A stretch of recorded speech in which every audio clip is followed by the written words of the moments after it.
Hello, everybody. I am Lisa Wayman with Corner Escrow, and today I have my sweet friend Adam with me today. Thank you so much for taking a few minutes to be on with me, Adam. I appreciate it.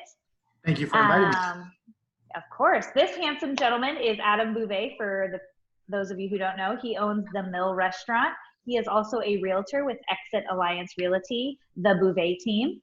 And I wanted to have Adam on today because, yay, we're so excited that our restaurants are starting to open again. We're starting to be able to do dine-in. And I wanted to just kind of hear about how you went about that. What are the rules and regulations for opening for dine-in? How are you experiencing that? Because it's been, 2 days now that you've had that. What's going on? What are the rules? So what are you seeing and how's it going over there? So for us, we never closed our doors. So we kind of immediately pivoted to curbside and added delivery, which for us was fantastic because pizza and pasta do that very well. It's easy to deliver and it's easy to do curbside. So we were fortunate that we have the food that allows for an easy pivot. But it's funny because since this happened, we pivoted once and then there was another regulation. It was like, so when it came down, it was like, hey, you guys can be at like half capacity. So before, the governor said, hey, you guys are all not allowed to have in dining. We said, all right, cool, we'll do half capacity. And I think that lasted like 2 days. Oh, wow. Right when this first started? Right when it first started. Yeah. So we went to go, and I remember, kind of the anxiety that comes with change, right? For sure. When I got to work one morning, the very first day, and it was like, hey, you guys aren't allowed to open, for in-house dining. I literally cried. Tracy was, there and she was like, hey, what's going on? And I was like, man, I do not know how restaurants are going to survive this. Yeah. That's the number one fear. And then for us, it was like, all right, we need to do everything we possibly can to make sure we stay open. So immediately, kind of made a makeshift drive-through outside and did a night up. So people didn't actually even have to come to our door. We were running food out and had a line of cars. So immediately the staff was like, fantastic. Hey, let's do what we can do. I have a staff of 50 and I think we shrunk it down to about 25. So laid off half. Wow, half. Yeah, which was a tough thing for us, because of course, being a family style restaurant, your family, of your course. employees. So that was, kind of one of the worst days for us is kind of have to say, hey, I immediately send them all an email and said, hey, this is how to apply for unemployment. Here's your hire date. Here's all the information you guys need. Do what you guys need to do. And the next day, we were like, man, we need some of these people back. So kind of, called some Just of them. kidding. And said, hey, we're going to do our best to get through this. So we did. And the staff and the staff has been fantastic. So not only dealing with one change and then doing curbside and dealing with a separate change. And then it was kind of like Friday, I think it came down last Friday. Hey, you guys can open. And immediately the phone started going crazy. You guys open. And it was like, no, we need a couple of days to kind of figure out our system. Of course, how we're going to do it. And then ask the staff to once again, change and do something else. And the funny part is come Tuesday, which was the first day we opened, you could see it in some of the staff members' face, the anxiety, the whole change of something else, right? A different change. For in-house dining, we're required to wear masks and gloves and then do social distancing. So what we decided to do, and we've never done reservations for 24 years, is suddenly we're going to add another mix. We're going to only do reservations. Yeah. And so that was another great little thing that we added. And then we did it to say, all right, cool. We open at 11. This table's for 11. The next table, we're going to give everyone 70 minutes. The next table is going to be 12:10. And then the next table next to it. So we're kind of every other table.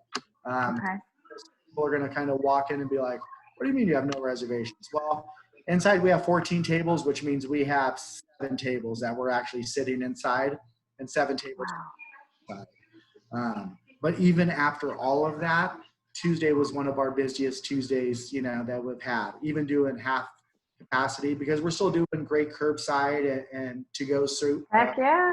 The kitchen has not stopped cooking, and to cook with a mask on is, oh God, I can't even, I saw a meme that says, taking your mask off in the car, you can't relate. It's like girls having to take their bra off when they get home. And that's true. I hate that dang mask. I rip it off the second I can. It's so hot. I can't imagine having to cook in that. So you're awesome chefs. We've been trying to make sure that we've spaced them out so we can give them breaks and make sure nobody passes out.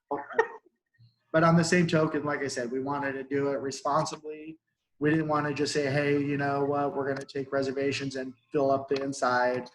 We wanted to do it in a responsible way so that everyone feels safe, regardless of what side of the spectrum you're on this pandemic.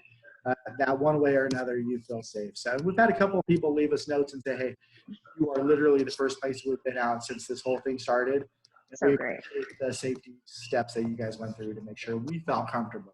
So yeah, because it's not just about the people who are coming to your restaurant. It's your staff too and what they're comfortable about too. It's not just, Yeah. So, we've gone to paper menus. So almost like a placemat. So our menus now are basically a placemat.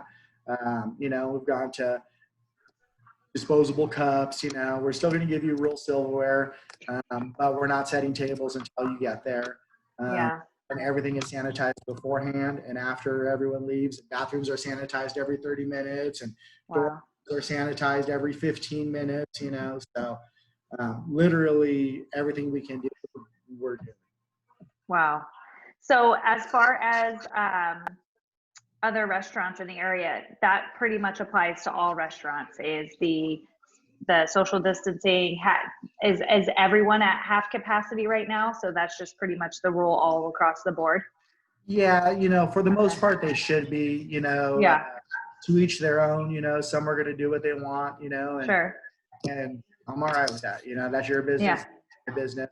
The great part is having, I've had conversations with, Robert Renzoni or Graham from, Shamrock and a couple of other restaurants that, immediately reached out and said, hey, what are you guys going to do? And I said, all right, you want to know what we're going to do? This is what we're going to do. This is what we suggest you guys do, but on the same token, it's a sliding scale, right? We're learning every day as this goes on. So one day at a time, huh? Sure. Well, thank you so much for coming on with me and explaining, how the restaurants are opening back up. I appreciate you. I adore you guys over there. And I'm so happy you guys are back open. Yay. And I just want to tell everybody who just during this time, I know that we've all been very patient, but just try and be understanding and patient right now, because like Adam was saying, it changes daily. It's new for them too. I know a lot of us are going back to work. Just give a little extra grace right now and kind of just try and roll with the punches and show some extra patience out there right now, because everyone needs it, huh? That is the best advice you can give, is just like, hey, we're all in this together. You were saying how wanted you in, but at the same token, staff is a little, like I said, they're doing their best. And even if you can't see their smile under their mask, they're smiling. But just be patient, and anywhere you go right now, because like I said, you never know what someone else is dealing with on their side. So for sure. Kind. Yeah. All right, Adam. Well, thank you so much for coming on. I will see you at the mill soon. I promise. Hey, I appreciate you, my dear. Thank you very much. Thanks so much, Adam. Bye-bye.